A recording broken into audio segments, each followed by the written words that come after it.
네, 이낙연 국무총리가 북한 고위급 대표단과 함께 오찬을 했죠. 대표단은 오늘 밤 2박 3일간의 일정을 마무리하고 북한으로 떠나는데요. 자세한 내용 전문가와 함께 이야기 나눠보겠습니다. 김주환 YTN 외교안보 전문기자 나오셨습니다. 안녕하세요. 안녕하세요. 예, 북한 고위급 대표단 2박 3일 일정 중에 마지막 날인데 이제 잠시 뒤죠. 오후 7시에 함께 북한 예술단 공연을 문재인 대통령 그리고 김여정 부부장 이렇게 함께 관람한다고 하죠. 네, 한 1,500명 정도 강릉에서 공연 때는 800여 명이었는데 이제 주한 외교 사절이라든가 이렇게 해서 한 1,500여 명이 한꺼번에 관람을 하게 되죠.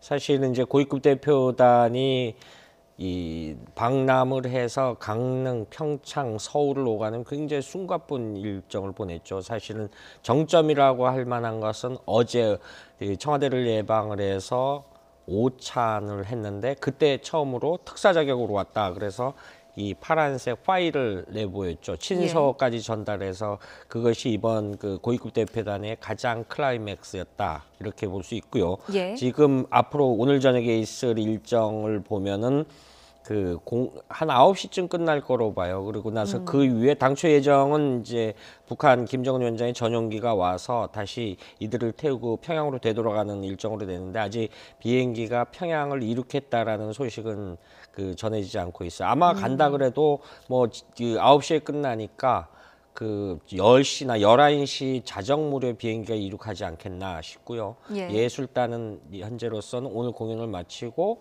내일 오전에 경의선 육로를 통해서 북으로 돌아가는 이런 일정이 되겠습니다. 예, 예술단 공연 자체에 대해서 잠시 여쭤보면요. 무대 규모가 강릉에서보다 훨씬 더 크잖아요. 레파토리가 바뀔지도 관심인데 어떨까요? 글쎄요, 그 부분에 대해서는 뭐 지금 그 관계 당국자들만 아니까 근데 온 인원이 딱 그 정도 규모니까 뭐 레파토리가 곡명이 바뀌거나 공연 내용이 바뀔 수 있는데 기본적으로 관현악단 뭐 이런 인원이 변화가 있을 것 같지는 않고요. 어쨌든 간에 지금 우리 이번 방남하기 전에 우려했던 뭐다 우리에게 친숙한 노래, 40, 50대들한테 친숙한 노래들을 이렇게 한국 측 정서에 맞는 얘기를 많이 불렀고 그래서 자기들 나름대로 어떤 체제 선정 이런 거를 불식시키는 우려를 굉장히 이 우려를 불식시키는 행동을 했다. 그래서 지금까지 했는데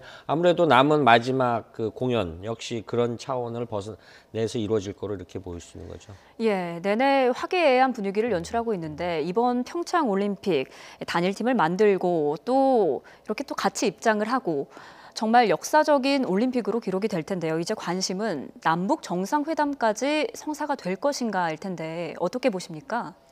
험로가 많다. 그러니까 우리가 허들 경기라고 있지 않습니까? 육상 경기 중에 장애물을 넘어야죠. 장애물을 많이 넘어야 되는데 크게 보면 세 가지를 넘어야 될 거로 보입니다. 그러니까 비핵화 문제를 과연 의제를 할 수 있는가라는 거 하나고요. 그리고 이제 주변국 그러니까 한미일 대북제재 공존에 사실 일본의 입장은 제재 일변도 측면이 강하죠. 이런 부분에 대해서 어떤 미국과 일본을 어떻게 설득시키느냐. 그리고 지금 그대로 비핵화 없이 만난다라고 하면 북한 핵을 사실상 인정해 주는 것이 아니냐라는 우려가 많거든요. 이 부분에 대한 거를 다 넘어서 남을 정상회담으로 가는데 시기는 언제인지 다 예단할 수 없는데 어제 문재인 대통령께서 적절히 대답했죠.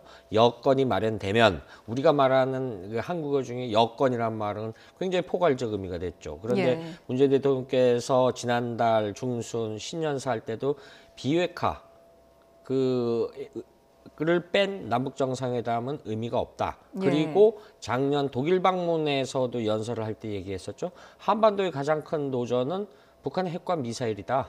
이 부분에 대해서 이 북한 당국의 태도 변화를 촉구한다라고 했으니까 이런 부분을 그래서 대통령께서 남북 정상회담에 대한 조건을 이미 어제는 이야기 구체적으로 공개는 안 됐습니다만 이 부분에 대한 것이 일단은 여건이 마련되면 간다라고 했을 때 공은 다시 북한으로 넘어갔다. 그래서 지금 2박 3일간의 일정을 마치고 북으로 돌아가야지만 고위급 특히 김여정 특사로서는 자기 오빠한테 전달할 얘기가 숙제는 다시 자기들한테 넘어왔다. 이렇게 볼 수 있는 거죠.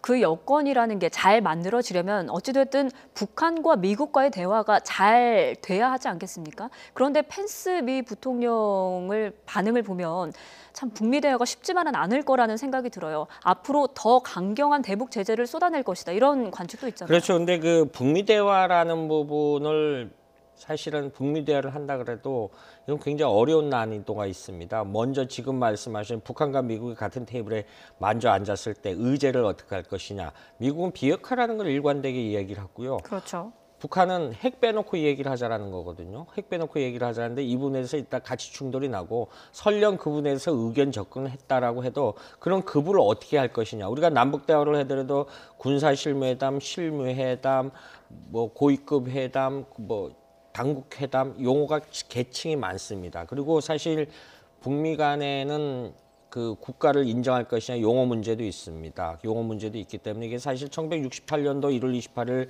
그 푸에블로 납북자들을 납치거를 선언할 때 그때부터 미국은 공식 용어를 써달라고 했거든요. 북한은 미국에다. 근데 미국이 안 들어줬죠. 뭐 이런 부분들 굉장히 사실 북미 대화의 첫 단추를 안는다 그래도 지금 제가 먼저 비핵화 부분에 대한 견해차 이 부분을 해소한다 그래도 실질적으로 테이블에 앉기까지. 그래서 이 부분이 어제 문재인 대통령께서 북미 대화도 굉장히 중요하다 이렇게 얘기를 했는데 예. 그 비공식만 미국에서 나오는 이야기들이 비핵화 없는 남북 정상회담은 의미가 없다.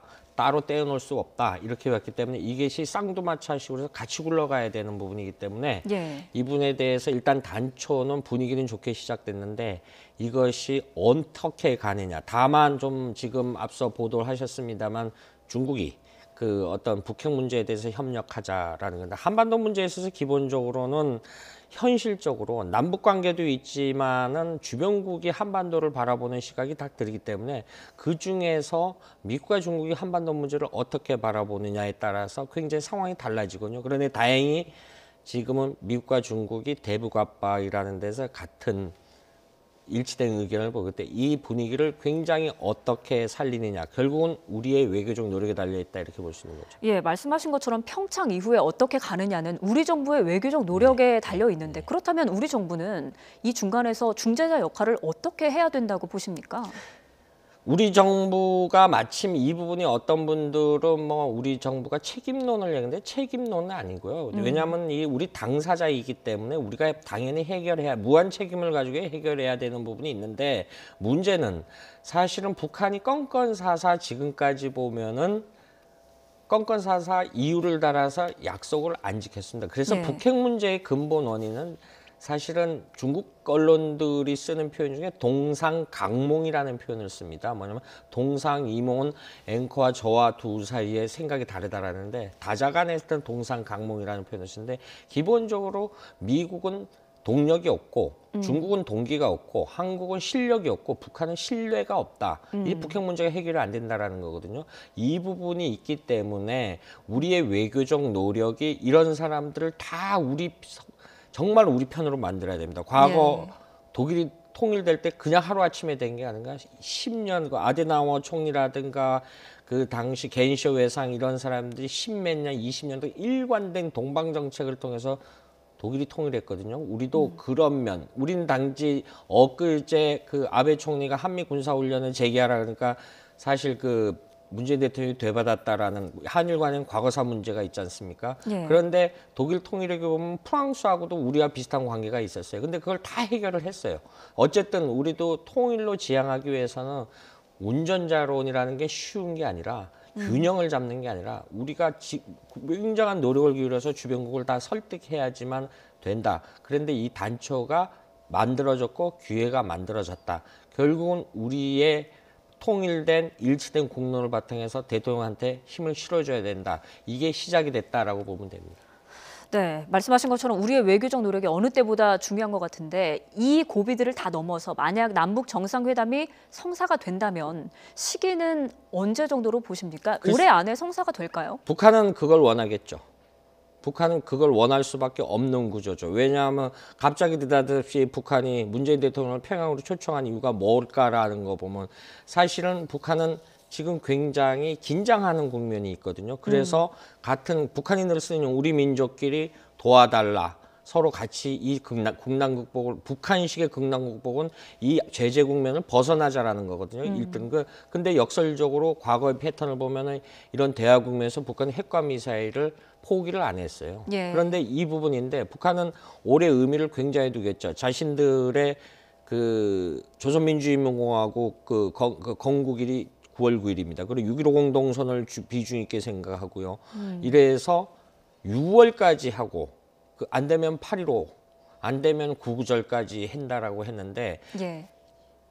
지금 제가 말씀드렸을 때 모든 조급증은 북한한테 있는 거거든요. 그런데 이런 조건이 우리가 지금 오늘도 문재인 대통령께서 북측 관계자를 5번 만나는 이유 중에 하나는 제가 볼 때는 손님이지 않습니까? 예를 갖춰서 정말 그 다 정성껏 접대를 하는 거거든요. 예. 접대라는 표현이 적절할지 모르겠습니다만은 이 부분에 대해서 감동을 갖고 평양으로 돌아가서 이야기를 하겠죠. 예. 그러면은 이런 조건을 여러 가지 얘기했을 가능성이 큽니다. 그러면은 북한이 거기에 대해서 이제 답을 내놔야죠.